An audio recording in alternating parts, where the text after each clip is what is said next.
Шинжлэх ухаан таны мэдхүйн од мөндөр суваг үзэг сонсогчдоо сайн сайхны хүсэн мэдчилж байна.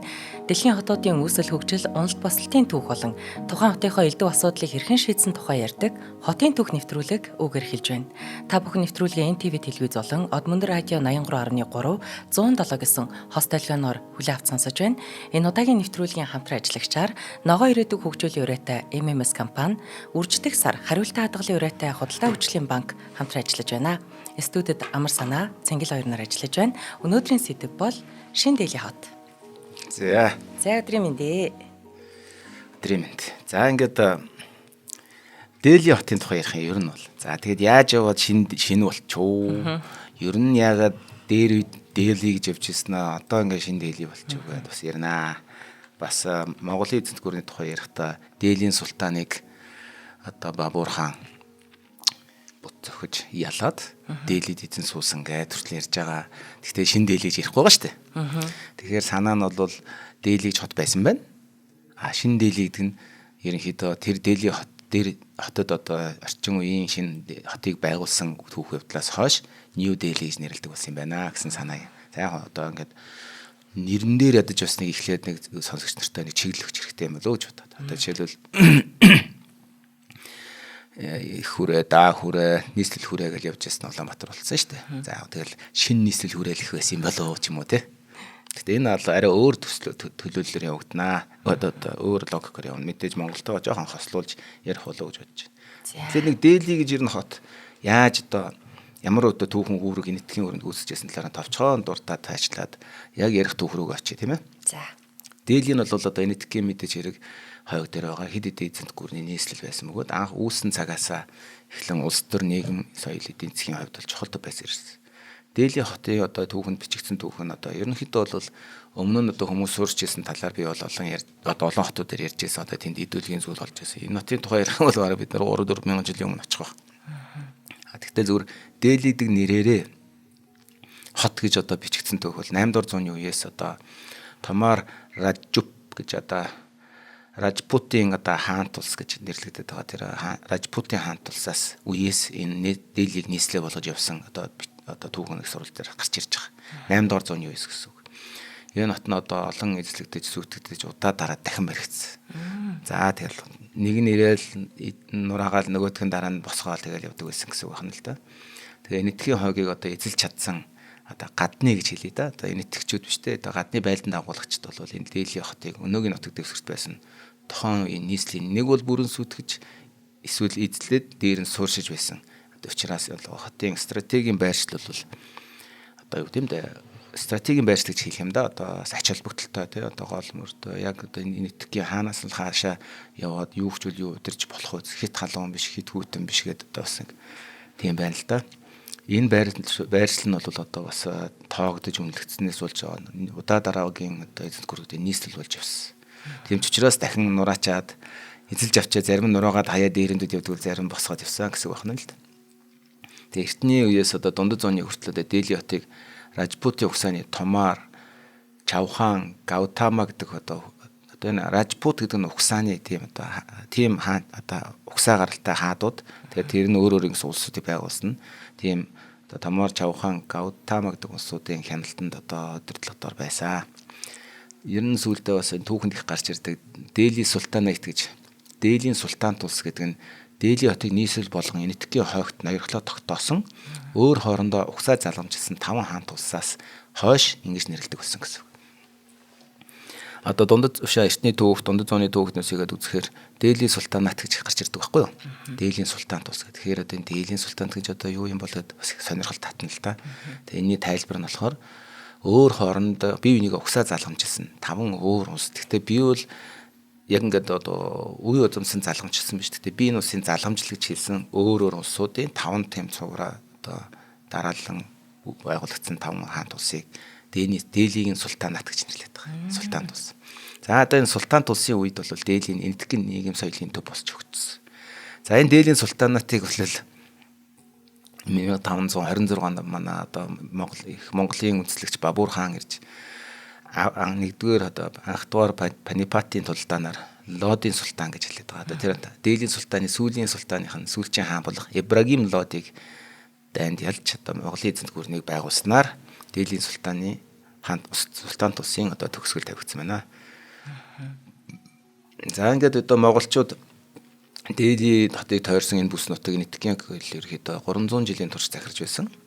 14 дугаар зуунаас зууны үед Монголын одоо нийслэл Дээлийн шилжснээр одоо Дээлийн хотын ач холбогдол биш Монголын нийслэл Дээлигээс одоо Дээлигээс шилжиж явснаар одоо Дээлийн хотын одоо ач холбогдол бас буурсан гэж үздэг. За Монголын 5 дахь эзэн хаан одоо Шах Жахан гэж хаан байгаад байгаа.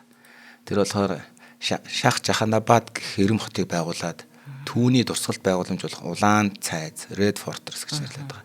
Жама Масжид гэдэг байгаа. Энэ дэрийг барьснаар Дээлийн хот жоохон одоо хааны нийслэл байхаа болоод жоохон ач холбогдол нь буурсан тал байдаг юм байна.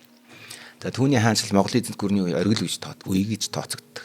Түүний залгамжлагч одоо Аурангзеб гэж хааны нас орсны дараа Монголын эзэнт гүрэн даяар бослого хөдөлгөөн гарч ирсэн. Үүнийг бол бид нар одоо Монголын эзэнт гүрний түүхтэр бас ярьсан байгаа. Тэгээ Монголын эзэнт гүрэн даяар бослого хөдөлгөөн ихээр өрнөж нэг хэсэг бас Маратхи, Сикхүүд, Бенгал, Ауд, Хайдрабад гэх хуучин Монголын одоо хүмүүжүүд бол болж хуваагдахад Дээлийн хотыг Надир Шах хэмээх бас нэгэн тийм одоо цэргийн эрхтэн одоо жанжин гэх юм уу да. Одоо генерал ирж дээрэмж тонс. За ингээд Дээлигийн өмнө зөв төрших Монголын газар нутгах олон чухал хотыг бас эзэлж авч ирсэн байна. 1757 онд Дээлийн хотын тултаанд Маратхи нар Дээлийг буцааж эзэлж авч өгөөд 1803 онд одоо 2 дахь Англи Маратхын дайнд Британий зүүн нэтгийн компани одоо ялагдах хүртлээр 50 жил одоо Маратхинууд гэдэг одоо хүмүүс эзэн суусан Монголын эзэнт гүрний хаантай одоо тохиролцсон маягтайгаар гэсэн үг. За ингээд Маратхинууд 1803 онд одоо 2 дугаар Англи Маратхын дайны үеэр ялагдаад Маратхи харим Дээлийн тултаанд Британий зүүн нэтгийн компани гэж нэрлэдэг байна. Зүүн нэтгийн компаниг би бас өмнө нь хотын төвхтөр нэг Мумбай хотын тухай ярихдаа ярьжсэн үүсэл гарлаас нь. Зод бараг 100 фунт стерлингээр худалж авсан гэж ярьдаг тийм газар. За энэ одоо зүүн нэтгийн компани бол одоо Британий эзэнт гүрний хамгийн том бас одоо хувийн аримтай шүү дээ. Энэ чинь одоо хувийн компани байхгүй юу? Одоо засгаасаа ирэх авцсан тийм 8 хэд компани. Тэгээд одоо энэ нэтгүүдээс нь хөсөлж авч хооронд байлдуулаад байдаг яваад байдаг гэсэн санаа. За ингээд энэтхийн одоо зүүн нэтгийн компани одоо Дээлийн хотыг эзэлж аваад одоо Британий зүүн нэтгийн компани мэдэлд орсон. Монголын хаан Шах Алам одоо 2 дугаар Шах Алам зөвхөн нэр төдий хаан байсан. Одоо тэр зүүн нэтгийн компани гэдэг нь одоо хотыг эзэлж авангуудаа бас шууд өөрсдөө нэг ямар нэгэн улс биш учраас компани учраас за чи одоо энэ хаан одоо бидний тоглоомын хаан болно шүү л гэсэн санаагаар тэгээд тавьчихсан. Тэгээд бэжэл гаргацсан юм те. Ингээд одоо Бээлийн бодит засаглал бол одоо бодит тутгаараа Британий одоо гарт орох үйл явдал бол 1803 онд. Тэгвэл 1857 онд одоо нэг бослог гарсан нь одоо тэр Британий зүүн нэтгийн компанид одоо дургу одоо нэгсэндээ бүхэл бүтэн улсаар нэг компани эзэмшиж тахаар чинь бас хүмүүсийн дургу өрнэ дээ. Тэгээ энэ нэг ноёрхлыг эцэс болгохын тулд одоо 1857 оны 5 сарын 11-нд Дээлид босгогч нар ирж хотыг эзэлж аваад 2 дугаар Багадуур Шах Зафарыг Бахадуур гэдэг энэ чинь Багадуур гэсэн үгийн одоо язгууртай шүү дээ. Багадуур гэдэг чинь одоо монголоор Баатрийг Багадуур гэж бодож байгаа шүү дээ. Монгол гэдэг тийм нэр тийм биш үү. За энэ одоо бас нэг тэр монгол хэлний тэр бичгийн юу одоо үдцэн байх бололцоотой гэж бас үздэг тал бай. Тийм байна.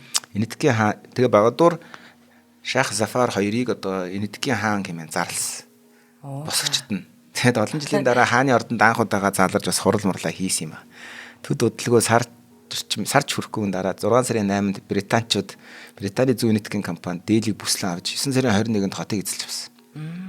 Тулдааны үеэр Дээлийн хот ихэд сүйдэж түүний дараа Монголын хаан 2 дугаар Бахадуур Шах Зафарыг баривчилж аваад хоёулаа нэг Рангон гэх хотын тухай ярьсан шүү дээ. Бирмийн Рангон хот руу цөлсөн. За. Тэн дээр одоо энэ Монголын хаан цөлөгдсөн гэж хүртэл ярьсан да санаж байгаа бол тий. За ингээд одоо ингээд үйл явдлууд хоорондоо их гой сүлэлтнэ. Одоо энэ бол ингээд яг сүлэлтийн сүүлийн хэсэг нь баг. Тэгээ 1857 оны бослогын дараа Дээли шууд Британий засгийн газрын удирдлагад хийж Британий засгийн газрын ерөнхийдөө за одоо энэ зүүн нэтгийн компани гэдэг нэг тийм компани бол удирдахгүй. Энэ бол одоо Британий эзэмшилд байгаа Раж гэж нэрлэж байгаа. Колони болно гэдэг. Одоо British Raj гэж нэрлэдэг тийм одоо өөрийн гэсэн одоо бүс нутаг болгосон. За Монголын ингээд хайзанд гүрний одоо сүүлийн хаан одоо ёс төдийч хосон гэсэн одоо нэр төдийч хамаагүй байсан гэсэн Монголын эзэнт гүрний сүүлчийн хаан ингээд 1857 оноос он хүртэл явсан байх нь байна. Дэлхийд одоо Орос сууч. 1811 онд Британий энэтхэгийн нийслэлийг одоо Британий энэтхэг гэж нэрлэн шүү дээ одоо колони учраас. Колон болсон. Британий Америк гэдэг шиг одоо тий Британий Австрали гэж энэтхэгийн нийслэлийг Калкатта гэдэг хотоос шин Дэлхийд шилжүүлсэн. Энэ хотыг Эдвин одоо Литенсийн зураг төслөөр дахин байгуулж гисэн юм байна. Энэтхэг ус Британаас тусгаар тогтносны дараа шин Дэлхийн одоо шин байгуулагдсан энэтхэгийн бүгдээр тулсан өнөөгийн одоо энэтхэгийн бүгдээр тулсан нийслэл болсон. Шин Дэлхий. Тэгээд шин. За шин Дэлхийдийг нэр одоо тэгвэл хизээ гарч ирсэн бэ гэхээр 1911 онд Британий энэтхэгийн нийслэлийг Калкатта хотоос шин Дэлхийрээ шилжүүлсэн гэж. За тэгэхээр 1911 оны орчимоос шин Дэлхий гэдэг хот гарч ирсэн байна. За одоо ингээд Британий энэтхэг нь бол одоо 1911 хүртэл одоо Калкаттагийн одоо Британий энэтхэгийн нийслэл байх чээс энэ үеэр бол Дели Дорбар гэдэг одоо нэг арга хэмжээ болсон. Энэ нь болохоор Coronation Park гэж нэрлэдэг байгаа. Хааны титэм залах хүрээлэн гэж нэрлэдэг юм уу одоо тий. Тэрэн дээр 5 дугаар Жорж хаан нийслэлийг Делид шилжүүлэхээ зарласан юм байна. Британаар энэтхэгт ажиллаж байгаа. За тэгээ шин Дэлхийг Британий архитектор Эдвин Литенс одоо шинээр төлөвлөж бүтээсэн. Тэгээ дэлхийн 1-р дайны улмаас барилгын ажил саатаж 1931 онд одоо шин Дэлхий хот нээлттэй байсан байна. Хөө бараг 20 жилийн дараа. За тэгэхээр тий одоо хаан 5 дугаар Жорж хатан хаан Мэринаар одоо тэр шин Дэлхий хотын төслийг эхлүүлсэн боловч Калкаттад дах Европын худалдааны нийгэмлэг Лорд Курзон Махатма Гандийн зэргийн хүмүүс бол нийслэлийг шин Дэлхийд шилжүүлэх нэтээр эсэргүүцдэг байсан юм тухайн үед. За тэгэхээр Калкаттагаас Дэлхийрээ шилжүүлээ. Дэлхийд шилжүүлэхдээ шин Дэлхий буюу Йорк гэж хот байдаг бол Нью-Йорк гэж байдаг шүү дээ. Тий. За одоо юугаа зөндөл олон Ньютэй хотод Нью Зеланд гэж болдог бүгд ерөөсөө тэр Зеланд гэдэг чинь юу шүү дээ. Голландын мужи тийм. Нью Зеланд чинь Голландын шинэ мужи гэсэн санаа ахгүй болно. Гэх мэтлээ ингээд одоо мурд нь Нью тавиад байгаа шүү дээ. Тийм байна. За гэхдээ хуучин дээр нь одоо тийм байсан Йорк хотыг барихдаа Нью-Йорк тий. Одоо Нью Жерси гэдээ явж штэ. Тэгэнгүүт тэр чинь одоо Англид байгаа хотыг шинээр Америкт барихдаа Нью-Йорк гэж нэрлчихэд нь штэ. Одоо Англид Европт байгаа хотыг Нью Амстердам ч ингэ барихдаа ингээд шинээр бариад нь штэ.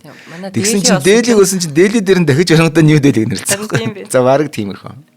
Гэтэ арайч бас яг тэр хуучин хот дээр нь бариагүй байна. Жохоо бас шилжүүлсэн. Тийм хажууд нь шинэ газар дээр нь тэлсэн гэх юм да шинээр. Яваг төслийг үүсгэх одоо тэр Нью Дэлхий хотын тэр босгох ажил дээр олон алдартай архитектор, инженер одоо гүйцэтгэгч нар орсон. Үүнд дээр одоо олон хүмүүсээс мэдх юм байна да. Одоо би бас монголчууд бол сайн мэдхгүй баг. Гэхдээ нэрийн зүгээр бас болгоод дурдж өгсөн дээр. Sir Edwin Lutyens, Sir Herbert Baker, Sir Teja Singh Malik энэ л нэг хүн байна. Walter Sykes George, Robert Torrey Russell, Arthur Shoesmith гэдэг гих мэтлэн одоо олон Ram Singh Kavli, Narayan Singh гэдэг эдгээр одоо архитектор, инженер одоо төлөвлөгч нар байсан гэсэн тухай. За ингээд одоо 1947 онд энэтхэг улс тусгаар тогтноод за шин Дэлхийд албан ёсоор энэтхэгийн засгийн газрын төв болсон. Одоо засаг захиргааны төв болсон гэсэн. За одоо засаг захиргааны төв болно гэдэг чинь юу гэсэн үг вэ гэхээр одоо Монголд Улаанбаатарт бол одоо Монгол улсын хэмжээнд бол арай тийм одоо дүр зураг бол харагдаж байгаагүй байж болох юм. За яг байж болсон байж болох үйл явдал бол одоо ач холбогдлын хувьд одоо Сидней ч юм уу те Нью-Йорк, Лос Анжелес нь их том хотууд. Тэгвэл яг нийслэл нь өөр хот байгаа тогтвол их байдаг тийм ээ одоо дэлхийн улс орнуудад. Тэрэн шиг одоо Колкатта, Мумбай, Хайдарабад тэгээд одоо тийм хотууд зөндөө байгаа байхгүй. Гоа ч юм уу те. Эдийн засгийн хувьд маш хүчтэй том хотууд. Одоо жишээлбэл Ханой гэдэг хот нь нийслэн. Тэгвэл Хошимин нь маш том хот. Тийм шүү дээ тийм. За тэгэхээр яг ингээд ирэхээр засаг захиргааны төв гэдэг нь тустай байдаг гэдэг санаагаар. Яагаад энийг бас ингэж авдаасан бэ гэхээр одоо нутгийнхаа гүн рүү нийслээ тавьжээж нөгөө нэг өмнөх нэвтрүүлгээр ирсэн рангон дээр тэгжээж нөгөө тусгаар тогтлоо нийслэлийн нийслэлчээр улс нийслэгчдэг болохоор нөгөө тусгаар тогтнолынхаа нөгөө хандрагаас сэргийлэхийн тулд нөгөө юу руугаа тавьдаг байхгүй. Нутгийнхаа гүнд эдийн засгийн бомб хотуудыг болохоор даллаа дээр барьдаг. Яагаад бол даллаа дээрээс эзэлсэн ч гэсэндээ гүнд нь байгаа нэг хот хаан байж байгаа учраас улс нь амьд үлддэг тийм болохоор эргийн хотуудаа нийслэл болох тохиол их бага байдаг байхгүй. За ингээд одоо Дели хот ингээд 1947 онд анх удаага одоо нэгсэн инэтгэхгүй Монгол гэдэг чи одоо Монголын ухсааны хэрэг одоо монголчуудын ухсааны тий одоо таад ноёдтой байсан. Дараа нь шууд британууд орж ирсэн гэхээр яг энэ инэтгэгчүүд өөрсдөө улс орноо удирдах одоо 1947 онд удирцсан гэж үзэх юм бол тусаар тогтносон байна. За шинэ инэтгэхийн шинэ нийслийг бүтээн байгуулахаар төлөвлөсөн эрхмүүд одоо хотоо ядуурлаас ангид модернист ер нь баг нэг утоп арал шиг тийм сайхан хот байгуулахыг гэж төсөөлсөн байна. Хот төлөвлөгчдийн бүтлгүүтлээс одоо үлдсэн өв одоо боо нь болохоор хөвшүүн одоо төрийн хүн сурталд боомлуулсан хотынхаа дийлэх хэсгийг бүрхсэн ядуусын хороол бүхий хасар том хот болгож хувиргасан үйл явдлын тухай одоо ярьж их юм тавчхан. За одоо ингээд түүхэн одоо Бүүхэн ингэж ирээд 47 онд ирээд нийтгчүүд одоо нэгсэндээ одоо монголчууд одоо 1911 онд ингээд манжаас тусгаар манчин гүрнээс тусгаар тогтлоо зарлаад ингээд улсаа байгуулад явах. Олон шин ажлууд одоо мөнгө төгрөггүй байхын зовлон гэдэг олон зовлон байгаа шүү дээ. Тэгэхээр яг энтэй л адилхан үйл явдал одоо яах вэ зөмөр гэдэг чим юу байгаа. За тэгвэл эдгээрт өөрсдөд бас бодол байсан байна. 1947 оны 8 сарын 14-ний орой Энэтхэг улс тусгаар тогтногч буй өдрийн өмнөх өдөр нь Жавхрал нэрөө өмнөхөн одоо Жавхрал нэрөө гэж байгаа шүү дээ. Биш Жавхрал нэрөө гэдэг нь Жавхрлал нэрөө баггүй хавлна болоо. Монголчууд Жавхрал нэрөө гэдэг сурцсан. Жавхрлал нэрөө үндсэн хуулийн ассамбле дээрээс одоо улсын хурал дээр л гэсэн үг л дээ. Энэ дээрээс зогсоо шинэ нийслэлийн үзэл баримтлалаа танилцуулсан. За манай бидний шинэ энэтхэгийн одоо орчин үеийн шинэ энэтхэгийн нийслэл хүүхэд бүр энэтхэгийн хүн бүр хүүхэд бүр тайван амгалан оршин сууж эрх чөлөөт иргэдийн сүрлэг өргөөг босох ёстой. Тэр хот өргөө нь нийслэл шинэ Дели хот байх болно гэж утсан баг. Ингээд одоо Жавхрлал нэрүү чинь анхны ерөнхий сайд байсан хүн шүү дээ. Жавхрал гэдэг ярьчих юу гэж. Жавхрлал нь зөвөө. Одоо ингээд сурах хэрэгтэй. Дели хот одоо хуучин хэсэг. Дели хотын хуучин хэсэгт одоо яг энэ үеэр бүлэг танхаа залуучууд бөөнөр одоо нэгсэн зөв моб гэж ярьдаг шүү дээ. Бүр сүргэлээд лалын шашинтнуудыг хорооллоор явж үүмэн самд өгдөөс. Айл өрхүүд гэр орноо орхон галт тэргийн чихэлтэн сууж эсвэл хотын төвөөс явган алхан дөрвж гарч гисэн. Яг энтэй зэрэгцээд. За энэ одоо үйл явдлаас хүмүүс мэдэх байх. Одоо Гандигийн тухай кино үзчихсэн бол одоо чи Slumdog Millionaire гэдэг кино үздэг шүү дээ. За. Энэтхэг Оскар авсан кино үзчихсэн үү? Юуны тухай? Ядуусын хорооллын нэг хоёр хүүхэд гардаг шүү энэтхэг кино. За. Тэн дээр гээд учир зүггүй гинт бага хүмүүс орж ирэл бүгдийг нь алж хятаад бүр алаад хөөгөөл тий ээж аавыг нь алчдаг шүү дээ. Тэр чин зүр ерөнхийдөө бас нэг иймэрхүү үзэгдүүд ингэж одоо тийм эмх замраагүй байдлын үдээс би энэтхэгийн бас хүмүүсийг эрт дээр бас их алдаг гэсэн байхгүй. Тэгээ энээс дайж цогтоод одоо лалын шашнуудын гэр орноос нь хөөсөн байхгүй. Одоо энэ төгчин болохоор баг ихэнх нь нөх хиндүү тий лалын шашн байгаа л да. Гэхдээ энэ үед Бангладеш, Пакистан, Энэтхэг газар одоо энэ улсууд бүгд нэг улс байсан байхгүй. Тэгээ яг энэ дараа энэ хоёр чинь уул нь бол яг энэ улсаа хадгалж үлдээд хөгжих гэж үзээд тэгээд лалын шашнуудаараа салаад Пакистан, Энэтхэг, Бангладеш гэж гурван улс байгуулагдсан байна.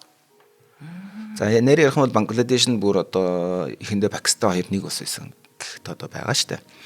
За одоо иймэрхүү үйл явдлаас болоод одоо нэг дөрвж гисэн. Яагаад дөрвсөн бас нэг хүмүүс нэг чон бороноор гэдэг шиг ийм өвмөн самун дүүнтэй үеэр нь лалын шашнуудыг гэр орноос нь хөөж газар утгийг эзэлж авах гэж оролцсон.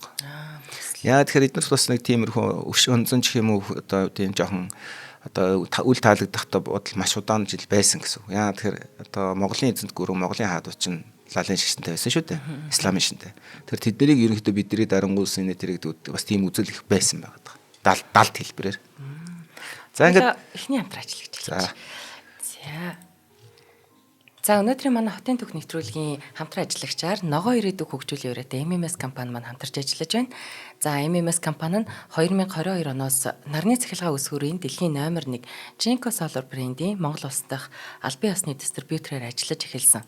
За хэрэглэгчдийнхээ олон талт хэрэгцээнд нийцүүлэн нарны эрчим хүчний иж бүрэн шийдлүүдийг санал болгож байгаа.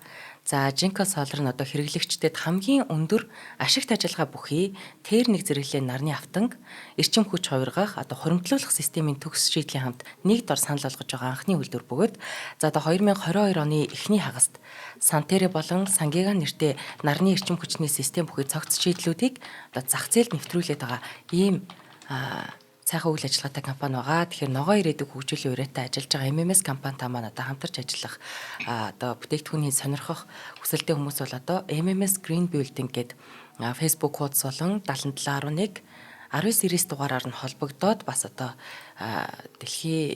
дэлхийдээ те жоохон хор нөлөө багтай хүн болох нэг ч гэсэн алхмыг одоо ногоо ирээдүг хөгжүүлэх үрээтэй MMS компанитай хамтарч хийж болж байна. Нэвтрүүлгийг дандаа дэмжин хамтран ажилладаг MMS компанийхандаа баярлалаа. За баярлалаа. За баярлалаа. За тэгээд одоо энэ одоо үйл явдал бол одоо уул нь бол одоо юу шүү дээ Жавхарлал нэр үуч нь өөрөө ислам шашинтай шүү дээ лалын шашинтай. За тэгээд одоо ингээд тунхалж яхад нь яг тэрнтэй зэрэгцээд өмнө санууд Дели хотод ерөнхийдөө маш өмнө саманд игдсэн гэсэн. Чон бороор гэдэг. Одоо энэ одоо үйл явдал ингээд тэр одоо лалын шашинтай хүмүүсийн дүүргээр ингээд өрнж яхад хэдхэн километрийн өмнө зүг орших Пурана Кила Хумаюуны бунхан зэрэг их Монголын үеийн түүхэн дурсгалт туйран газар руу мянган хүн очсон баг. Тэгэд өөрсдийн орон гертэнд игдсэн хүч хэрхийллээс дайжин Делигийн захад Дели хотын захад бөөнөрөө шинээр бий болж буй төр орон сууцны хороолуудад толгой оргцсон. За тухайн үеийн Дели Mirror гэж санд бичснээр бол Дели хот бол шатаж буй байшин дөрвөстийн бөөгнөр бол үхсэн мал морд одоо автомат бууны буудалцаан дунд тулдааны талбар шиг байсан гэж яг тэр хэд хоног бол. Британчууд энэтхийг орхин гарахад тус хогийн газар нутагт 2 багцсан. Үүний дараахан 350 мянган лалын шашинт нь Делигээс зөвхөн Делигээс шүү дээ. Делигээс Пакистан руу дөрвөж 1947 гэхэд 500 мянган лалын шашинт бус хүн хотод зөрж орж ирсэн. Үүнийг түүхэнд одоо хотын түүхэнд бол хотын түүхэнд хамгийн том шилжилт хөдөлгөөн гэж нэрлэгддэг. За ийм үйл явдал тэмдэглэж үлдээсэн бөгөөд Делид одоо ийм хэмжээний өөрчлөлийг давж гарах шийдэл хилтгэл огт байгаагүй. За 350 мянган хүн гараа авчдаг. Орон сууцаа хаяад, орон гэр хараад, өмч хөвөнгө хаяад. Зөрөө 500 мянган одоо лалын шашинд бус хүмүүс ороод ирж. За энэ чинь зүгээр Улаанбаатарт гараад Улаанбаатар ороод ирж байгаа юм шиг л байна. Ер нь зүгээр. Энэ үйл явдал бол одоо яг өнөөдөр бол Монголын бас нэг 90-ад оны их үеийн үйл явдлыг санагдуулдаг. Тэр үед одоо хөдөө орон нутгад байсан хүмүүс хот руу ингээд шилжиж зөвлөгөө хийж чадахгүй. Дээр нэмээд одоо үеийн цохолт хийж өгдөг. Зам хуудас аавна гэж нэрлэдэг. Би одоо Улаанбаатар хотод яваад нэг ингээд нэмлэгт үзүүлэх гэсэн, хуралд явах гэсэн. Тэгээ заавал цохолт хийж байгаа юм гэж юу? Тэнгүүд одоо аймгийн юм уу сумын нэгдлийн дарга нь ингээд цагдаагийн дарга маргатай цохол хийж өгдөг. За 14 хоног 7 хоногоор чамааг ингээд Улаанбаатар руу явж ийм ажиллаар явахыг зөвшөөрнө. Тэрийн зам хуудас гэж нэрлэнэ. За машин дотор суугаад явж идэл цагдаа тааралдаад зогсооноо. Зам хуудасаа шалгуулаа гэх юм уу? Жолоочийг шалгахаас гадна зорчигчдын зам хуудсыг шалганаа. За ингээд та нар одоо бас кинонод үзчихсэн бах те дээр үеийн янз янзын одоо диктатортой тоталитар нийгмийн үеийн хүмүүс ингээд улс орноос дүрм гаргах нэг цагдаар шалгаал авилга аваад бичгээр тийм үзэл хүн болгоных нь үзэл гэдэг шүү дээ. Тийм зүйлүүл бидэрт бодиттой байсан байна гэж хэлэх юм. Гэхдээ мэдээж хэрэг одоо юу гэдэг арайч бас нэг чухам одоо дайм байлтан шиг тийм байгаагүй баг. Гэхдээ нэг тодорхой хэмжээний тийм хяналт бол хангалттай байсан. Ингээд 90-ад оноос хойш тэр зүйлийг болсон. Болонгууд тэнд байсан хүмүүс Улаанбаатар. Улаанбаатар руу ирэхээр мэдээж орон сууцгүй байгаа хүмүүс. Орох амьдралгүй. Тийм үстэй. Тийм шүү дээ. Тэгэхээр тэд нэр хамгийн дөрөнд юу гэхээр байгаа мөнгөөр бан судалж аваад хашаа бариад гэрээ тавиад тэгэд хүн жирлэнгөө ухаад амьдарч эхэлсэн гэсэн үг. Замбраагүй байдлаас тэр хэмжээнд үүсгэх юм. Замбраагүй байдал гэхээс илүү нөгөө нэг харьцангуй тайван замбраагүй байдал гэж хэлэх юм уу одоо чимээгүй гэх юм уу чимээгүй гэж. Энэ бол одоо ингээд лалуудынхныгаа одоо далаал хөөгөөл одоо зөрж орж ирээд ингээд явж байгаа үү. Амар юм болж байна. За энэ одоо ийм хэмжээний үйлдэл одоо өөрчлөлтийг би дааж авч чадахгүй байж тал үйлчлэгээ бүрэн зогсон байдалд орсон. Дели хотод. Галт тэрэг явахгүй, автобус байхгүй, эмнэлэг цахилгаан утасны шугам гэдэг бүгд үйлчлэгээ тэр системээрээ тогтолцоогоор нуруунд ажиллах байсан. Галт тэрэгний хөдөлгөөн сааснаар хоол хүнсийн нөөц ердөө 2 хоногийн Улаанбаатар нөөцтэй болж өвдөлдсөн. Дели хот. За одоо би нэг зүйлийг асууя. Хирошима хот газартай тэгшлүүлэх шахан болоод 1 хоногийн дотор тог ирээд. Тий, одоо 3-4 хоногийн дотор ус мус нь тавиад ингээд тэр бол гайхамшиг юм байна хажууд нь тий. Тэгээд энэ бол өөрсдөө хийсэн зүйл байхгүй юу? Тэгэхээр ингээд би яг мэддэг хүмүүсийн энэ үйл явдлыг нэг шүмжилж байгаа юм биш. Би яг болсон үйл явдлыг ингээд харьцуулж ирж байгаа шүү. За тэгэхээр энэ хандлага гэдэг зүйл тэр үед бас энэ хуваагдсан байсан нийгэм байсан байна тий. Одоо нөгөө энэ ч одоо шашнаараа хуваагдсан байна шүү дээ. Японууд бол хуваагдах юм байхгүйсэн байхгүй. Сулаараа байгаа тийм хэлсэн. Тэгэхээр одоо Неро ерөнхий сайд Неро болон түүний багийн төлөвлөгөө болохоор энэ үйл явдлыг давж гарахаас өөр аргагүй шүү дээ. Одоо тэр хүнжил ерөнхий сайдын чинь шийдэх гэж учраас. Неро болон түүний төлөвлөгчдийн баг үүнээс ухарч няцаагүй. Эндээ тултахаар шийдсэн. Тэгээ эх 10 жилийн хугацаанд тэд энэтхэгийн түүхэнд хамгийн том одоо зорилт тавьж мастер төлөвлөгөө боловсруулад ядуусын хорооллгүй нийслэл хот байгуулахыг шийдсэн. За ингээд одоо Медлин гэдэг хотын тухай ярьсан тийм. Тэн дээр чинь ядуусын хорооллгүй Медлин гэж нэрлээд нэлээд сайн үзээд тэд нар чинь ер нь нэлээд ард нарцсан шүү дээ. Тийм шүү дээ. Ядуусын хорооллоо гой юм авч бариад. За тэр төлөвлөгөөг ер нь хэрэгжүүлж үзсэн байна. Тэгээд одоо ураа нь болохоор Дели бол одоо Жавхарлал Нерогийн төсөөснөр бол бүх энэтхгийг шингээс хот байх хэрэгтэй гэж үзсэн. Энэтхэг чинь цагаад бол маш олон шашинтай, маш олон үндэстэй одоо гарал үүсэлтэй, угсааттай хүмүүс байгаа шүү дээ. Өмнөд энэтхэг ихэд л шал өөр, хойшооход өөр, баруун тийшээ өөр, зүүн тийшээ өөр гэдэг. Тэр бүгдийг шингээж чадсан одоо тусгаар тогтносон энэтхэгийн хамгийн анхны бүх энэтхгийг шингээс хот байх хэрэгтэй гэж үзсэн байна. Гэж Брауник сургуулийн улс төрийн судлаач профессор Ашутош Варшнэ гэж хүн ярьж вэ. За энэ Нерогийн толгойд бол ийм зүйл байсан байна. За Делигийн асар том энэ мөрөөдөл бол гадаадаас импортлсон зээлдсэн санаа байсан. За мэдээж хэрэг иймэрхүү зүйлүүдийг хий гэдэг санаа нь байдаг бол энэ тийм дэлхийн улс орнууд бас хийжсэн болох нь шүү дээ. Дэлхийн үндэстнүүд одоо жишээлбэл за зүгээр жишээ авъя зүгээр Москва ч юм уу. Москвач одоо тухайд 15 бүгдээр тус 200 гаруй үндэстэн хэдэн мянган ястан мастан байдаг. Ингээд коммунист дэглэмийн дор бид нэр астай инх жаргалтай хар газар хөл хөсөр инх тайвнаар аж төрөн амьдарч байгаа дэлхийн модель болох улс гэж одоо реклам хийдэг гэсэн ухас сурталчилах хулгай. Магадгүй тэр ч байж болох юм байна. Тэ зүгээр жишээ шүү дээ би жишээ авч байгаа. Тэгээд одоо олон үндэсний улсууд одоо нийслэлээ дандаа ингээд бүгдийн шингээсэн байх гэж оролддог хичээдэг. Тэгэхээр энэ бол энэтхэгт бол тийм нэг айхтар шин зүйл байсангүй гаднаас авсан зээлцэн санаа байна. Тэгээд хоёрдугаар химгач ерөн байсан гэсэн энэ бүгдийг шингээхийг л оролдох байх. Жишээлбэл бид нар ч гэсэн одоо ингээд альва зүйлийг хийгээл одоо улс үндэснийхээ хэмжээнд реклам сурталчилгаа ч юм уу альва наадам арга хэмжээ хийхээр альвахын бүгдийг нь оролцуулах гэдэг шүү дээ. Тэгэхээр чинь зүгээр нэг тийм нэг шоолох ч юм уу шүүмдэх ч юм уу гэдэг зүйл биш. Энэ бол байглаасаа одоо боддог төрмөл зүйлээ л гэсэн үг юм да. Үүс одоо нэг тийм төрмөл зүйл юм. Одоо манай наадмын нээлт мэлдэг харагдаж бүгдийн шингээх гэл үздэг шүү дээ. За яг энэ одоо импортлсон санаа нь дахиад хаана үйлдвэрлэгдэжсэн бэ гэсэн чинь одоо тусгаар тогтнолын үүдэлтэй Үүмэ самуун энэтхэг даяар өрнөж байгаад Америкийн нэгдсэн улсын Калифорни мужийн Беркли гэж хот байгаа. Берклиг сургууль гэж мундаг том сургууль байдаг Америкийн бас. Беркли хотод Форд гэдэг санг байт юм байна. Фордын сангийн Британи Америк 8 зөвлөгт цуглаж байгаа газрын зургуудыг хэлэлцэж, илгээсэн газрын зургуудыг хэлэлцэж төлөвлөгөө зохиож энэтхэгийн шинэ нийслэлийн төслийн их норгийг гаргаж ирсэн. Хөтөлбөрийн багийн ахлагч Альберт Майер нь Нью-Йоркийн нэртэй архитектор, хот төлөвлөгч байсан. Майер гэж санаж байгаа бол одоо хоёул Нью-Йорк хотын түүхтэр бас нэг бишээ Чикаго хотын түүхтэр нэг тайлт дурдагдаад гарсан байна.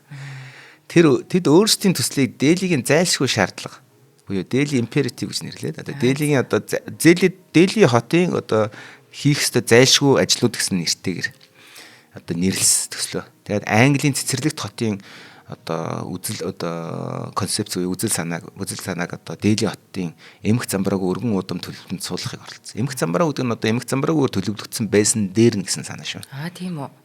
За эмх замбрааг. За төлөвлөгөөний хорооны гишүүдийн хинэнч баг хинэнч гэж ааж баг гэж үг нь оруулж. Өмнө нь энэтхэгт ажиллаж үзээгүй байсан тул Беркли дэх уулзалтууд нь олон талаараа Дели болон түүний хэдэн зуун жилийн туршид салан хэлбэрээр өргөжсөн хотжилт тэлэлтийн талаарх мэдээлэл авах танилцуулах их замаар л ерөнхийдөө хотын талаар мэдээлэлт болчихсон. Очиж үзээгүй хүмүүс 47 одоо 40-50 донд одоо Берклид суучаад зургуудыг хараа. За энэ ийм хот юм байна, ийм гэж яриулдаг гэсэн. Үндэ Делид гадаад төлөвлөгчдөд өөрийн хотын ирээдүйн дүр зургийг даатгаж ирсэн эртний түүхтэй гэж. Өмнө нь ингэж бас түүх Дели хотын төлөлтийг гадаадын хүн даатгах гэсэн түүх бас байгаа гэж байна. За эртний түүхтэй гэдгийг хүртэл хэлж. Яа тэгэхээр эртний түүх гэдэг дээр цагаа тулах юм бол одоо Монголын эзэнт гүрний хаан тэнд тэрний өмнө маш өндөр барилгууд барьсан гэдэг байгаа шүү дээ. Тийм бай. За тэгээ дараа нь одоо Британийн шин Дели болгож барьсан байна. За дараа нь 47 онд энэтхэгчүүд тусгарлан готой Америкийн архитекторыг хөлсөлсөн байна шүү дээ. Хөлсөх гэж оролцсон байна шүү дээ. Тэр энэ үйл явдал бол Одоо энэ Берклигийн сургууль дээр болсон үйл явдлаас хагас 100 жилийн шахмын өмнө Дели одоо Британий Раж гэж хэлээд байгаа буюу Британий эзэмшил колони бүс нутагт эзэнт гүрний нийслэл болох үед одоо Эдвин Лютенс гэх төрөнд орлоод байсан нэг одоо хот төлөвлөлтийн хорооны ерөнхий архитектор томилогдож ирсэн гэдэг. Тэр 2 сарын туршид заан унаж хотыг бүхэлдэн судлаад одоо би хэдэн оны ярьж байгаа 1890-ад оны ярьж байгаа шүү заа. За. 50 жилийн өмнө гэж байгаа учраас тийм ээ. За тэгээд 1911 онд эдгээр чинь хотоо Шинэ Делиг нэрлээд нүлгсэн шүү дээ. Тусгаар тогтносон шүү дээ. Шинэ Делиг гэж тусгаар тал чинь 47. Калькаттагаас британчууд нийслээ шилжүүлснээр ярьж байгаа шүү. За. За ингээд одоо дараа нь уулан дээр одоо уул руу гарч одоо тэнд одоо сууж төлөвөө гаргахтаа Делиг өөрийгөө одоо яг өөрийнх нь төсөөллөөрөө тэр Эдвин Лютенс гэдэг архитектор жинхэнэ Европ хот гэж төсөөлж жагаад өргөн гудамж одоо тэнхлийн дагуу өргөжлөх үзэмж төгөлдөр өргөн чөлөө цэцэрлэг төрөлн тойрог уулзвар бүхий өөрөө нэг тийм Шан Делизе гэж үгүй. Одоо Францын нэг удамж өгдөг штэ нэг ялтын хаалгатай ингээд өргөн чөлөө.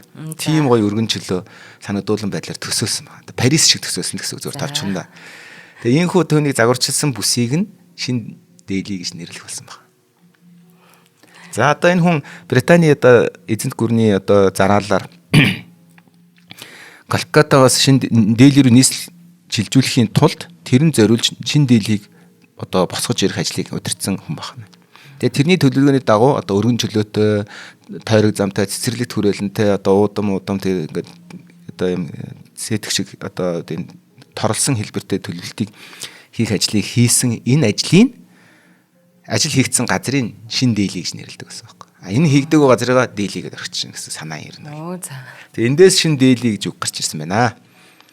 За яг одоо би буцаад 47-оор одоо тэр одоо орчин үеийн тусгаар тогтносон энэтхэгийн үед ирэхэд тэр хоёр ярих юм бол Фордын сангийн одоо тэр төлөвлөгөөний хороож гисэндээ энэ жишгээр яг тэр өмнөх 50 жилийн өмнөх шиг одоо хүний хийснээр одоо цоо шинээр Делиг босгохоор ирмэлцсэн. За ингэхдээ Дели энэтхэгийн хөгжлийн жишг хот болох тухай учиртай байсан гэж ярьдаг. Тэхийн тулд хийх ёстой.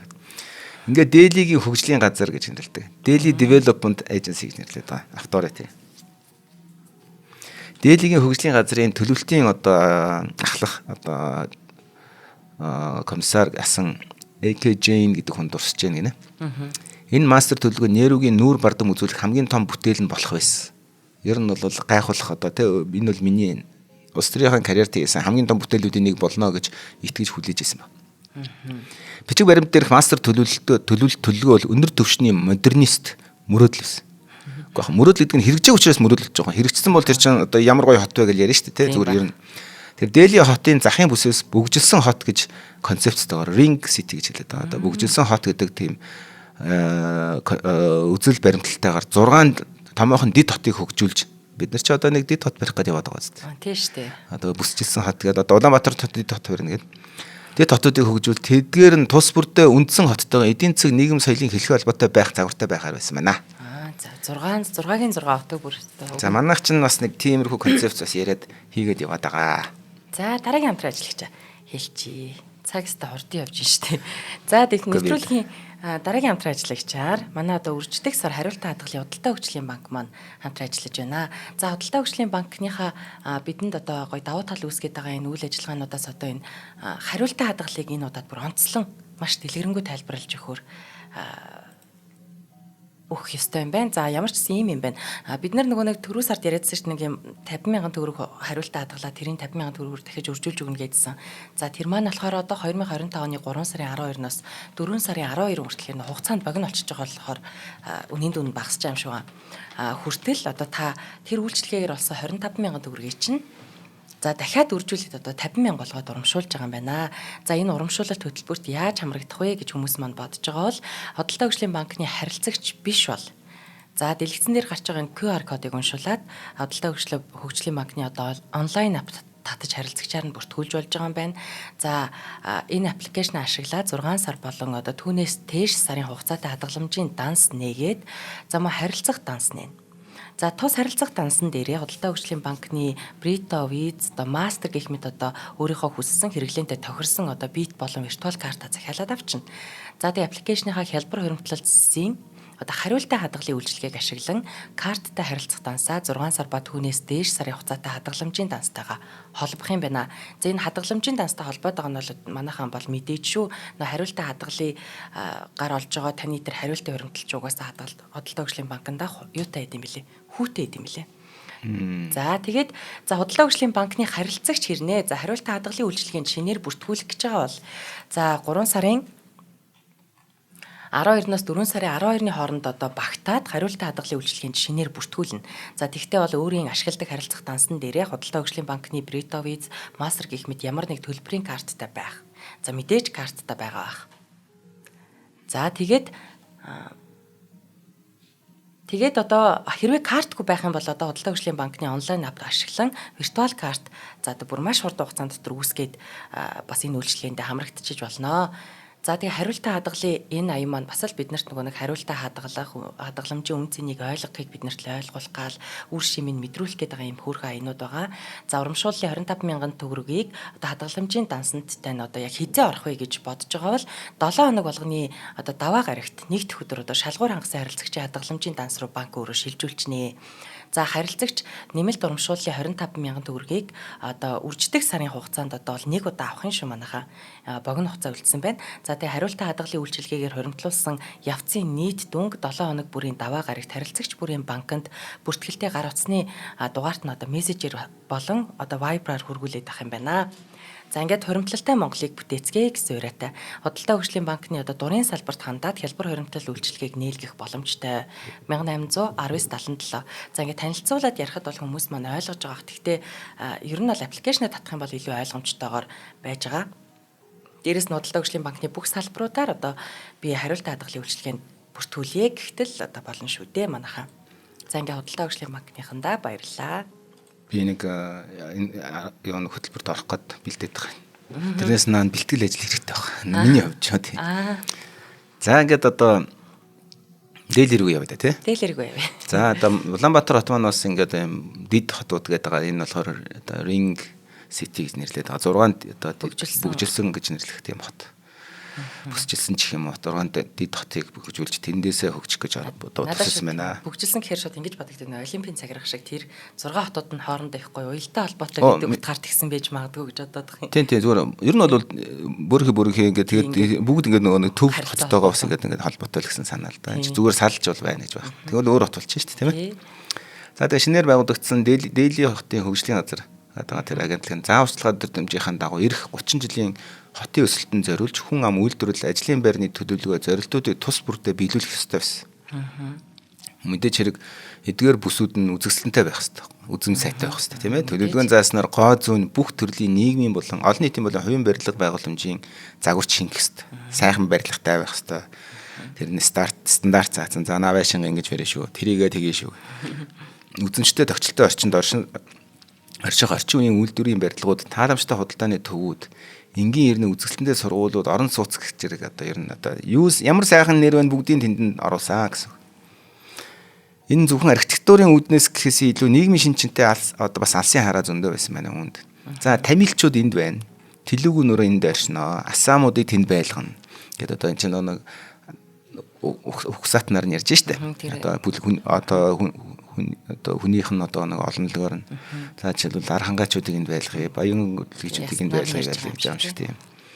Яг тэгвэл чинь бүх энэтхгийг төлөөсөн байх хэрэгтэй гэж ярьсан шүү дээ тэр хотууд чинь. Ингэж одоо бас тэр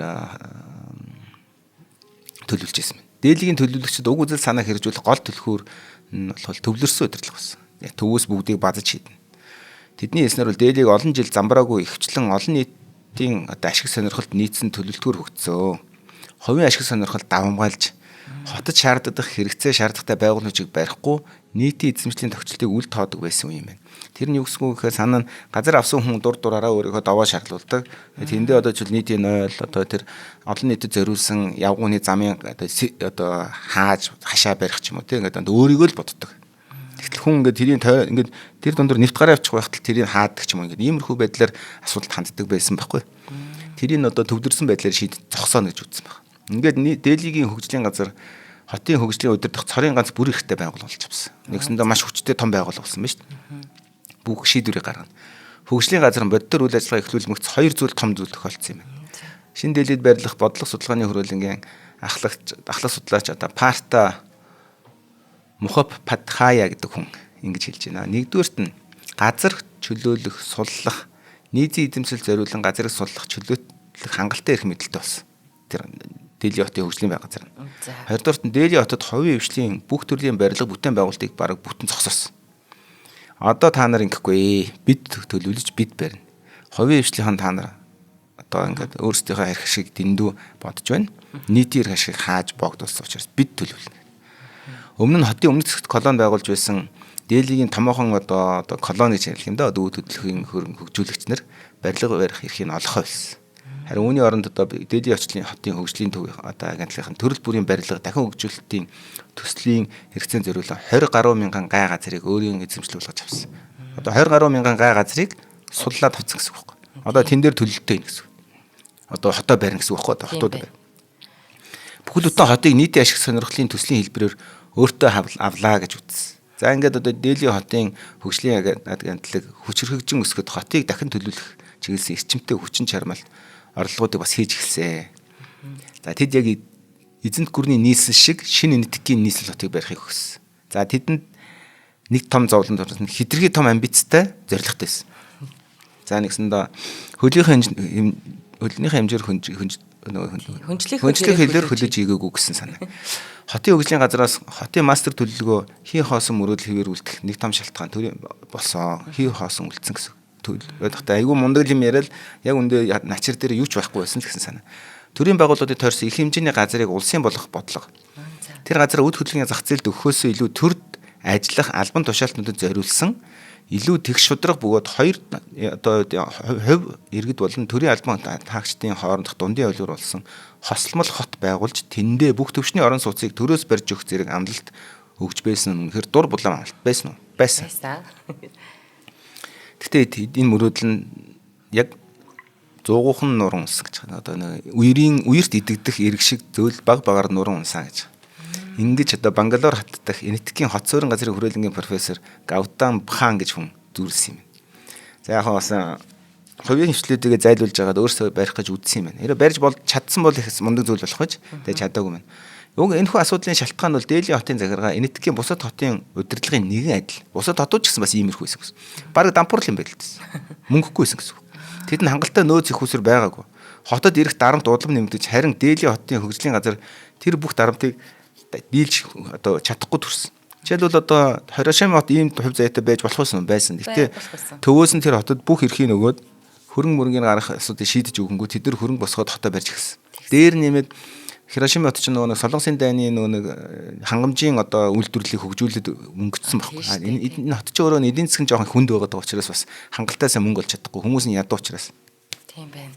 За ингээ мастер төлөвлөгөө боловсруулж байгаа хамгийн идэвхтэй оргил үед дээрэж нийт санхүүжилтийн хэмжээ нь 50 сая рупи буюу ойролцоогоор 1 сая доллароос ч хэтрэхгүйсэн. 1 сая $8 ч яг юу гэсэн үг вэ гэхээр метроны хэдхэн 10 метр замд барихад ч хүрэлцэхгүй мөнгө гэж одоо тэр Мухаппадхая гэдэг хүн хэлсэн байгаа. Би яагаад энийг нэрийг хэлээд байгаа гэхээр намайг одоо худлаа яриад байна гэж бодоод байгаа учраас ачаа шалгараа тэгэж интервьюн дээр өгсөн байгаа гин. Үр дүнд нь 10 жил гаруй хугацаанд одоо DDA өөрийн төлөвлөгөөнийхөө зорилтын наазахын төвшөнд хүрч чадаагүй. 12,000 га газрыг орон сууцны зорилтоор хөгжүүлнэ гэж амласан ч талд нь ч хүрэхгүй. Дөнгөж 5,000 га хүрэхгүй газар хийх ажил хийх гэж үзсэн. Түүнчлэн барьсан орон сууцнууд нь Делигийн хамгийн ядуу давхаргынханд огт хүртээлгүйсэн. 1960-аас 70 онд одоо тэр Делигийн хөгжлийн агентлагийн барьсан нийт орон сууцны талбай ердөө 10% нь бага орлоготой иргэдэд зориулагдсан. 90% нь мөнгөтэй төгрөгтэй тэр одоо арын хаалгаар төрүүлж мөнгөө төлөөд цавар авцсан хүмүүс авцаа гэсэн. Уул нь бол зориулт нь тэр ядуу зодуу хүмүүст хүчирхүүц хэмжээний орон сууц бариад тэднийг оруулах гэж бодож байсан. Улсаас бодит дэмжлэг өгөөд тул Нерүүгийн улс төрийн нөхцөл байдлыг дөрвөстийн асуудал улам уртсдагсан. Нийслэл хотод эрэгт арамт дээрээс нь өөрөө хүрэлцэн эрэгчдийн хувьд Дели одоо хөсөөштэй газар байсан уу байсан. Яг л нөгөө өнөөдрийн 90-ад оны Улаанбаатар шиг байхгүй. Хүүхэн орон нутгаас Улаанбаатар руу зүгэлсэнтэй адилхан. Хинч тэрийг хориод дийлэхгүй. Харин одоо Дели хотын хөгжлийн агентлаг энэ асуудлыг тогтоон барихын тулд эрчимтэй төлөвлөхийг оролдож байсан. Гэвч энэтхэгийн улс төрийн нөхцөл байдлаас шалтгаалan хүмүүст хот руу шилжин ирэхийг хориглох ямар ч боломжгүй байсан шүү дээ гэж. Яг өнөөдөр одоо 90-ад оны Улаанбаатар дэх адилхан үйл явдал болсон байна. Жил бүр 210 мянган шилжин орчин суугчид дээлигийн ойр орчмоос орон нутгаас ирж ирсэн. Жил бүр шүү дээ. Тусгаар тогтнолын их үед үүссэн одоо майхан дотууд гэдэг байгаа. Нэг майхан бариад ингээ амьдарч исэн хүмүүс нь эхлээд суурин газрууд болчихсон. За ерөөсөө эндээс нь хөдлөхгүй юм байна гэж ойлгоно гэсэн үг шүү дээ. Одоо эхлээл нэг одоо яг л одоо Улаанбаатар шиг байхгүй. Тэгээ нэг гэр бариад нэг газар байжсэн. За ер нь борон сууч олдохгүй мэн эндээ ингээ төхний дөөгээд тэр хаваа тогчуудаад тэндээ ингээ эдгээр бол одоо эхлээд бол шороо модоор кутча гэдэг нэрийн одоо тийм нэг байшин барьсан юм байна. За тэрийгээ дараа нь тоосох чулуугаар нэлээд сайн чанаржуулж барингуудаа пукка гэдэг нэртэй байшин болсон байна. Зүгээр жишээ нь. Тэдний нэрээ шүү дээ. Уун цуван ирсэн айл ирэхүүд нэмж өөрөө барьж тэлж хажууд нь ингэж нэг тэр одоо пуккагийн хажууд нь нэг ханы ашигтай нэг пукка бариад ингээл томроод ийн гэсэн.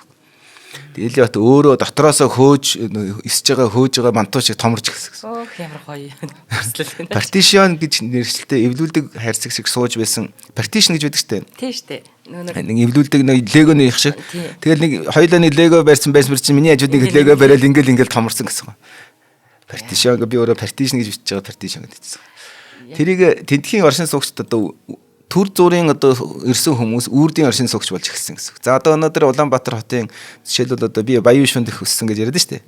За одоо өргөгийн хойдлын одоо арын зүүн нарангийн ингэр гэдэг байхгүй. Тэндээс манайх нөгөөд хөтөлтөр очсон. Тэгээ тэр чинь хов хоосон болоод өстө жигэн нөгөө нэг одоогийн Украины тэр дайны хотуудыг харагддаг гэсэн байхгүй. Бүгд нур авцсан. Тэгээ тэнд зургаар бичил хорооллын үржлийг барина гэжсэн чинь зах зээл эхлээд тэгээ тэнд байсан айлууд нь Баян шүний хөдөлт очсон 70 давхрын тэнд очсон чинь тэнд дахиад одоо айлууд чинээр буцсан байхгүй. Одоо хөдөө орон нутгаас орж ирсэн айлууд. Тэгээ одоо тэр дэнд чинь шаал уралцсан байгаа шүү дээ. Буцаад шаал дараагийн айлууд ирсэн гэсэн байхгүй. Одоо би жишээл Улаанбаатарын төв хэрэг тэр хэсэг аягүй сайн ярьж чадах байхгүй. За тэгээд хөдөлтөөр очиж штэ. Тэгээд хөдөлтөөр очингууд тэнд чинь бид нэг байшин нэг хашаа зоож аваад аав нэг 15-аас 20 м квадрат хашаа бариад тэгээд тэнд байшин саваа бариад хүнж гэж байгаа байхгүй. Пуккага бариад. За яг тийм. Тэгээд одоо тентхийн одоо үрдийн оршин суугч. Одоо би жишээлбэл би энд амьдарч байсан гэдэг одоо зүүн нарын ир дээр ямарч боломжгүй байхгүй зүгээр санаа нь. Тийм байна. За тэр Дели хотын зах орчмоор айжмаар хотцсон бүсүүд нэмэгч эхэлсэн. Ингэснээр Дели хот одоо хуваагдлын хот болно гэж байна. За хуваагдлыг гэдэг чи одоо юу гэсэн өнөөдөр Улаанбаатарын бүрэн яг бидний мэддэг хэсэг гэсэн. Жишээлбэл одоо хотын төвийнхэн хотын захын оруулалтын амьдралыг мэддэг. Зовлонгийг мэддэг. Тэгэнгүүт буцаагаад одоо хотын төвд байгаа энэ одоо соёл гэх юм уу. За соёл гэх нь хайшаа одоо нийтээр хүндэлж дагдаг тэр одоо заншил одоо тий уламжлал одоо заншлыг соёл юм да бас тий тэрийг захын харууллынх нь мэдгүй. Тийм учраас энэ ирж хооронд дайм болоод байгаа шүү дээ. Чи энэ баалаа шилээгээл нөгөөх нь манай энэ зүгээс баал шийд болдоо шүү дээ гэдэг ч юм уу. Тиймэрхүү зангаар хаадаг. Өө чи би энэгээр ингэж явдаг сигналдад болоод байгаа чи харин болдоо чи энэ болохгүй энэ сигналж болохгүй гэл ингээл чи хүмүүс нь хуваагдсан байгаа байхгүй. Уул нь бол хот гэдэг айлын чинь нэг энэ хуваагдлыг л байхгүй болох нь хамгийн том зорилго байхгүй юу? Ер нь бол удирдлагын талаас нь. Ингэхгүй бол эн чинь яг цагаадлах юм бол Улаанбаатар дотор 2-3 үндэстэн бий болж байна гэсэн үг. Цагаадлах юм бол. Яг орлого болон сэтгэлгээний болон соёлын хувьд. Сэтгэлгээтэй яг үнэ. Тэнгүүд энэ чинь өөрөө эргээд одоо орлогын бүтэц, татврын бүтэцэд нь маш хүчтэй нөлөөлнө. За жишээлбэл юу болох вэ гэхээр орлоготой эсгүүд нь хаашаа цухтах юм мэдгүй ямар ч юм тэр бүлтийгээ гараад ирнэ гэсэн үг. Орлого муутай эсгүүд нь нөгөө нэг татвар төлөхгүй паразитлж амьдрахыг илүүд үзнэ. Тэрийг зөв гэж үзнэ. Тэгээд тэр зөвхт паразитлж байгаа буюу шимэгчж амьдарч байгаа үйл явдлаа зөв гэж үзээд ирэхээр тэрийг сонголтондоо одоо шилжүүлнэ, хөрвүүлнэ. Яаж сонголтондоо хөрвүүлэх вэ гэхээр би чамайг улам л шимэгчлүүлэхийг чинь дэмжинэ гэсэн хүнийг сонгож эхэлнэ гэсэн. Оо яг үнэ. За тэрнээс гоо чи энийг чинь ядаж чи 5 төгрөг төлжөөж энэ асуудал хандах ёстой шүү гэхэд тий хуцаа гэж хэлээд тэр өөрийн эрхлүүлээ толгойн нэрсэн хүнийг сонгоно шүү дээ. Инхээр бид нар улам уруудж байгаагийн хэлбэр байхгүй. Цагаад болох юм бол бид нар зүгээр маш баяр баясгалтантайгаар уулын уруу ямар ч хамгаалтын хэрэгслэгүйгээр чарган цуцсан бөө хүмүүс явж гин гэсэн. Аль жалганд очиж яаж нийцэхгүй мэдэхгүй гэсэн үг байхгүй. Нэг хорооноос юу гаргаад ирчихвэл яанда гэдэг шиг амьдрах гэдэг шүү дээ. За эн чинь энэний тоо улам нэмэгдэн гэсэн үг байхгүй. Яагаад энийг би яриад байгаа гэхээр 90-ад онд биднэрт үнэхээр алсыг хардаг удирдлагч байгаагүй. Хотыг ч удирж ирсэн хинч байгаагүй. Хэрвээ байсан бол энэ асуудал өөр байх байсан. За байгаагүйг нь би буруутгахгүй. Бид нар бас мэдлэггүй туршлагагүй гэж болно. Гэхдээ яг энийг би жишиж яриад байгаа нь ямар ч зүйл хизээч оройтно гэж байдгүй. Бид хизээ нэгэн цагт энийг нийтээр ойлгоод эрүүлүүлээд зогсож хийх хэрэгтэй. Асуудлын гол нь хот хуваагдахгүй л байх хэрэгтэй байхгүй. Бид өнөөдөр хүссэн үсээгүй бүх утгаараа хотоо хувааж байгаа. Автобусаар явдгаа доримжилж байгаа, явган явдгаа доримжилж байгаа, дүүрнэмэд скутер ундгаа доримжилж байгаа, скутер ундгуунууд нь, машинтанууд нь машингуунууд доримжилж байгаа ингээд. Тэгээ бүгд би нэг ингэсэн. Яг нэг нарийн ярил ICC-ийн дайм байдаг шүү дээ. хин хинтэйгээ байлдаад байгаа мэдгүй би нэгээр барьж аваад алаад идэх. Яг тийм хүмүүс болох. Бүрэн одоо тэр суурийн бид нар цутгаа сууж байгаа хүмүүс. Инээгээд хамгийн гол нь инээгээд ч үү. Жаргалтайгаар гэдэг байна шүү дээ. Тэгээ би тэрийг хэлээд байгаа нөгөө нэг чимээгүүгэр гэж хэлээд байна. Эцэг яг хорт тавдар шиг ингээд томроолох. Нэг өдөр дэлбэр нь тэр үед ямар ч имжлэг болсон байж болцоод байгаа юм. Яг үнэ. Тэр сонголтод нөлөөлнө гэдэг ёстой. Тэгэхээр одоо Дээлийн хот бол олон нийтийн өмчийн статустай гэсэн үндслээр албан бус суурьшлуудыг хууль бус гэж үзэж гисэн. Тэнд амьдардаг хүмүүсийг эзэн төрөмгийлэгчд мэтээр үзэжсэн. За өнөөдөр монголчуудын Улаанбаатарчуудын хувьд бас нэг ярьдаг тохиол байдаг. Гэр ороолын хүмүүсийг хөдөө орноос нь шилжиж орж ирээ зайлаш та нар манар гэж ингээл жишээлбэл. Тэгтэл тэрийг одоо манай хотын гэж. Гэж чинь яг цагаат бол манай танаа гэж байхгүй шүү дээ. Тэгэхээр одоо нэг хэсэг нь тэгж харж байгаа. Нөгөө хэсэг нь бас тэнд нь хөрхи нүүр ам уулзуулан байр ингээд амьдрч гал явж тэр чинь тэр хүний буруу шүү дээ. Адилхан монгол хүмүүс амьдрал хайгаал явж байгаа шүү дээ. Тэгэхээр бид бүгдийг ойлгож сурна. Буюу эмпати, бусдын зовлон ойлгоно гэдэг бол хамгийн чухал зүйл байхгүй. Тэгж тийм өдөртөгч нар л улсын өдөртөхгүй бол зөвхөн ингээд өөрийгөө боддог, сандал судаа боддог, эсвэл одоо юу гэдэг нэг маргааш сонгогдохоо бодож байгаа шийдвэрээ гаргаж байгаа хүмүүс бол хизээш энэ хотыг өдөрч чадахгүй байхгүй. За ингээд одоо эзлэн төрөмгөлөгч гэж үзэж байгаа. Олон тохиолдолд одоо тэр ирсэн шинээр одоо жилд 200 мянга 300 мянгаар орж ирж байгаа хүмүүсийг шин төслүүдэд хэрэгжүүлэх зай талбайгаа судлах тий одоо тэр албалтан нүүлгдэг байсан тэднийг бүр хэрэгээр. Зарим үед бол одоо тэр албатан нүүлгэхдээ нөгөө нэг ярьдаг Ислам дог миллионер гэдэг кинонд гардаг шиг шууд одоо зүгээр өгöd одоо дээрэмждэг шиг тийм хүмүүсийг хөлсөлж аваачаад баг тэр байшин савын нураагаад зодоод алдаг тий. Тэгээд тэрийг очиод барилгын компани дараа нь цэвэрлээд хахуулагсан компани байшингаа барьдаг. Маягийн тийм бүр мафийн шилжсэн байсан гэсэн санаа явж байна. За тэгээд одоо тэнд шинээр орж ирсэн хүмүүс тэнд нэг жижигхэн ч гэсэн пука барьж мэрээд ингээд хөрөнгө оруулсан байгаа шүү дээ. Тэгэхээр тэр газар дээр бас нэг байнгын зөвшөөрөлтөй болох буюу хууль ёсны болох гэж өргөдөл гаргах боломжтойч төрийн байгууллагын хүнд суртал шат дараал дамжлагыг давхад олон жил магадгүй хэдэн 10 жил зарцуулдаг байсан. Тэгээд одоо Дели хотын хөгжлийн агентлаг тэднийг хоёрдмал байдалд оруулсан дарамтанд оруулж байна. Нэг талаас хууль бус барилгын ажлыг хориглоно гэж нэрлэж байгаа. Нөгөө талаараа албан ёсны орон сууцаар хангадаггүй байсан. Ингээр тэр хүн яг хаана очиж юу хийх вэ гэдэг асуулт гарч байна. Хангахгүй тэгсэн мөртлөө барьцгаар хууль ёсоор барьсандаа ороод идэг тий. Тэгснэ айгүй сонирхолтой нь болохоор тэр Ашутош Варшне гэж хүний хэлснээр болохоор хотын ядуус зориулсан бодлого одоо Делигийн хөгжлийн агентлагийн алсын хараанд анханаас огт тусгадаагүй. Ядуу хүмүүсийг хаана сууршуулах, ямар үйлчлэг үзүүлэх талаар огт яригдаагүй. Тэднийг 90 ч гэж төсөөлөв. Цаашдаа Делигийн төлөвлөгчид шинэ бодит байдалд зохицсон өөрчлөгдөөг. За анх төлөвлөгтөө бид нар 10 жилийн дотор эдгээр бүх ард түмний төлөөлсөн одоо энхийн сайхан ямар ч ядуугүй хүмүүсгүй сайхан өргөө барина гэж төсөөлж төлөвлөгөө хийсэн. Энэ хооронд өчнөө үйл явдал болоод шинээр хүмүүс нөрүүж орж ирээд байсан хүмүүс нь зүхтаж яваад ингээд явхад 10 жилийн туршид тэр мөрөөдлөөрөө тэр төлөвлөгөөнийхөө одоо алсын хараагаараа хийгээл явдсан. Тэрийг өөрчлөөгүй. Тэгэхээр тусгаар тогтнол олж байх үед одоо ингэж бодож ирсэн зүйл 10 жилийн дотор нөхцөл олон удаа өөрчлөгдөж байхад тэр төлөвлөгөөгөө эргэж хараагүй учраас тэр төлөвлөгөө мөрөөдлийн буюу хийсвэргэсэн гэж одоо тэр энийн тэр одоо мухад Падхая гэдэг хүн хэлж байна. За ингээд анханасаа одоо тархиндаа зоочсон түүндээ зорилтуудаа хит авчихсан төлөвлөгөөнтгөө зууралцсан хүмүүс одоо дараагийн төлөвлөгөө гарах хүртэл 30 жил зарцуулсан байгаа. Тэгэхээр 30 жилийн туршид ямар ч төлөвлөгөөгүй явсан байна. За хэрвээ бид нар 2030 он хүртэл ямар нэгэн байдлаар энэ асуудлыг шийдэж чадахгүй Улаанбаатар хот яг энэ энэтхэгийн шинэ Делигийн рекордыг эвдэх нь шүү. За ингээд одоо ямар ч сайн төлөвлөгөө гарсан байлаа гэсэн дэлхийд дахинд хот төлөвлөгчдийн хооронд нийгэм байгуул. Ямар ч төгс төлөвлөгөө гаргасан байлаа гэсэн 30 жилийн туршид нэг зураглалаар хотын төлөвлөлтийг шийдүүлнэ гэж огт байдгүй маа гэж байна. Тэр дунд өөрчлөгддөг, шинжилдэг тий. Тэгээд одоо нэг сайхан үг гэдэг одоо Черчиллийн хэлсэн үг дээр өмнө нь ч бас хүмүүс хэлжсэн. Хэрвээ чи одоо бодлоо өөрчилж чадахгүй бол if you cannot change your mind you cannot change anything гэхгүй. Чи өөрөө өөрчлөгдөхгүй чи юу ч өөрчилж чадахгүй байхгүй.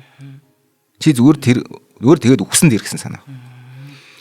Тэгээд одоо нэг сонирхолтой зураг шоглол одоо ёгтлол хилээд одоо дуусгах гэж бодож байна л да. Дуусгахад өндөрлөх төгч байна.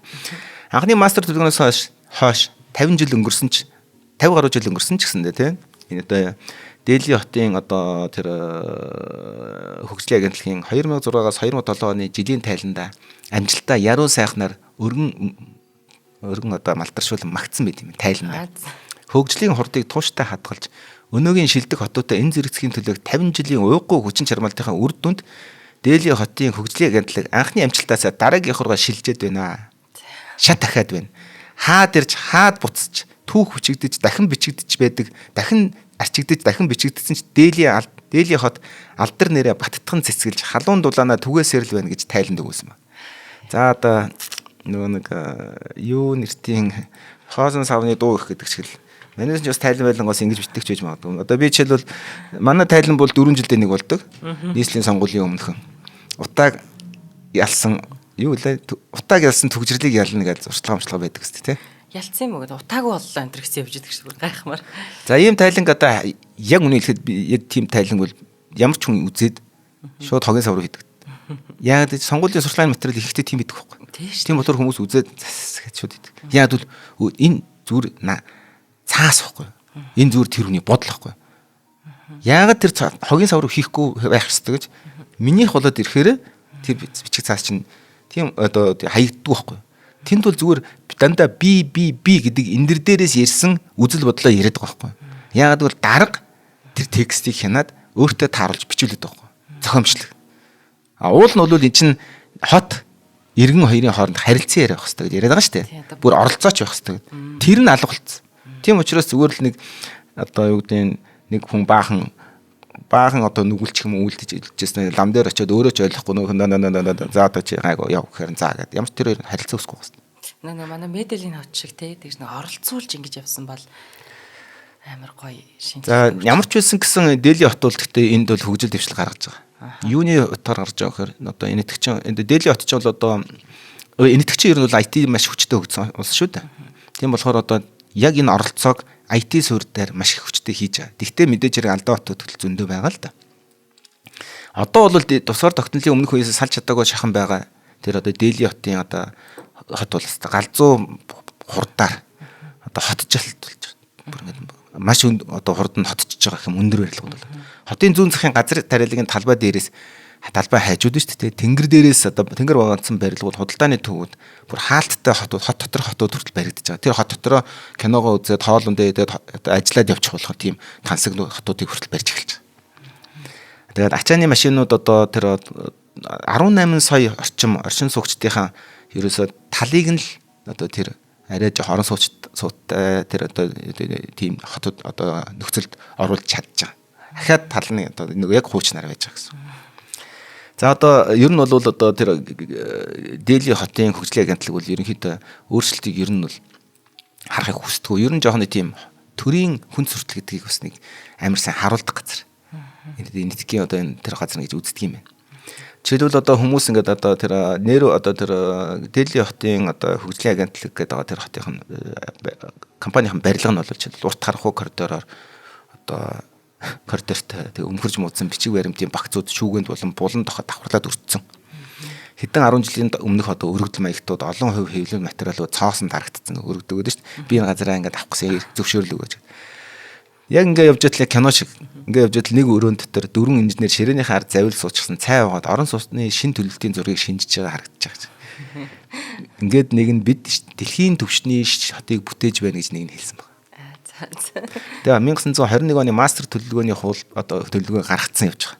Уг төлөвлөгөөнд Делиг дэлхийн хэмжээний метрополис болгох буюу мэдээллийн технологийн шинжилгээний төв, ногоон байгууламж, өндөр барилгуудыг бий болгоно гэж амлалт өгсөн байна. За энэ төлөвлөгөөнд дахиад хотын ядуусна байхгүй байгаа. За гадаа нь орон сууц хүссэн иргэд тэдний тэр дэлхийн түвшний хот барина гэдэг ингээд тавьсан ингээд яваа. Тим төлөвлөгөөний одоо ноорг дээр ажиллаж байхад орон сууц хүссэн иргэд зузаан хавцтай маягт баримтчийн холбооруудаа барин уртаа дараа л үсгсэн ойчлоо зогсож байгаа. Тэдний тэр ойчирж байгаа хүмүүсийн дунд нэг яриа байд юм. Явган яриа ч юм уу, ёгт яриа ч юм уу хэлсэн. Хэрвээ одоо Делийн одоо хотын хөгжлийн агентлагаас орон сууц хүсэж өргөдөл гаргавал таны хэдэн үеийн дараах ач зээч нь тэдэнд орж амьдрах байхаа гэж. Яа, угаасаа 30 жил лавл яагаагүй те. За тэгэхээр орчин үеийн Дели хот бол одоо маш олон зөрчил эсэргслийн дунд мэдлсэн хотоо. Агуу том алсын хараа болон түүний эсрэг хэрэгжүүл одоо бодит хэрэгжилтийн хомсдол хоёрын яг уул зур зэг. Сайхан мөрөөдөл байна. ямар ч гүйцэтгэл байхгүй гэсэн санаа.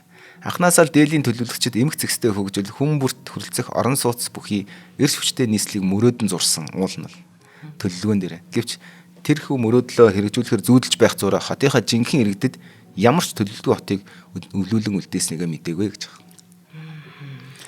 За тэгээд ер нь бол ингэж хэлж байгаа. Бас нэг одоо тэр Мохот Падхая гэж хүний хэлснээр болохоор энэ хэсэг нь шүү дээ. Тэр хотынхаа жинхэнэ иргэдэд ямар ч төлөвлөгөө хотыг өвлүүлэн үлдээсэн хэрэг гэж хэлж байгаа. Энэ бол дээлийн хотын төлөвлөлтийн яг жинхэнэ үндсэн нүгэлнэ гэж. 5, 10, бүр 30 жил буруу явахыг бид ойлгож болно. Гэвч яг хизээнээс энэ бүгдийг засахын тулд бодит байдлыг жинхэнэ одоо юу гэдэг үнний нүдээр хараад ажиллаж эхлэх байдаг асуудал хамгийн чухал байна гэж. Бид бол одоо сайхан хоолны нэр хэлвэ би савхтгаа гэдэг шиг байж болно. Гэхдээ бид яг өнөөдөр бодит байдлаар хармаар байгаа. Бид хэдэн жил алдаж болно. Гэхдээ алдахгүй байх тэр мөчөөс эхлэгч нь л бидний амьдрал байхгүй. Бид тэрнээс хойш амьдрсан тооцсон гэж үзэж болохоор байхгүй. Тэгээ бид их төстэй юм байна гэдгийг л юм байна. За баярлалаа. Үнэхээр нөгөө нэг яг бидний алдаа дутагдал ингээл яг л харагдчихээн. Одоо нэрээ энтгийнхаа рекордыг эвдчихгүй гэн шиг байвлаа. За үзэг сонсогчид та бүхэн маань шинжлэх ухаан таны мэдхүү Одмөндөр сувгийн хотын түүх нэвтрүүлгийг хүлээн авч үзлээ. Одмөндөр радио 83.3 болон 107 гэсэн хост тайлбараар хүлээн авч сонслоо. За шинжлэх ухаан таны мэдхүүг дэмжин түгээн дэлгэрүүлэхээр ногоон ирээдүйг хөгжүүлэх өрөөтэй MMS компани үрждэг сар хариултаа хадгалсан өрөөтэй Хөдөлთა хөгжлийн банк маань дэмжиж ажиллалаа. Студид Амар санаа Цэнгэл хоёр нар байлаа. Дараагийн нэвтрүүлгээр олцлаа. Түр баяртай. Баярлалаа. За баярлалаа. Нэвтрүүлгийг хүлээн авсан Нарны аймгийн монголчуудаа баярлалаа. Одмөндөр суваг энэ мэтлэн танин мэдхүн 1000 хөтөлбөрийг 2025 оны 7 сарын 1 хүртэл та бүхэнд хүргэх юм. Их хэлээрээ шинжлэх ухаан танин мэдхүг түгээхийн үйлсэд та нэгтгэх хүсвэл бидэнд танд өгөх боломжтой. Нэг нэвтрүүлгийг 100 төгрөгөөр буюу 1000 нэвтрүүлгийг 100,000 төгрөгөөр үнэлээд та биднийг дэмжээрэй. Жилдээ ганцхан удаа 100,000 төгрөгөөр дэмжснээр шинжлэх ухаан танин мэдхүг түгээх энэ үйл хэрэг таны оролцоотойгоор амжилттай үргэлжлэх юм а. Зандан хүү миний нэр дээрх голомт банкны данс байгаа. 30 15 15 1942 30 15 15 1942. Та 100,000 төгрөгөөр шилжүүлэхдээ гүйлгээний утга дээр нь өөрийн нэр болон утасны дугаараа заавал бичээрэй. 100,000 төгрөг хандвалснаар Одмөндөр сувгийн алтан гишүүн болох юм. Шинжлэх ухаан тань мэдхгүй Монголд ялах болтугай.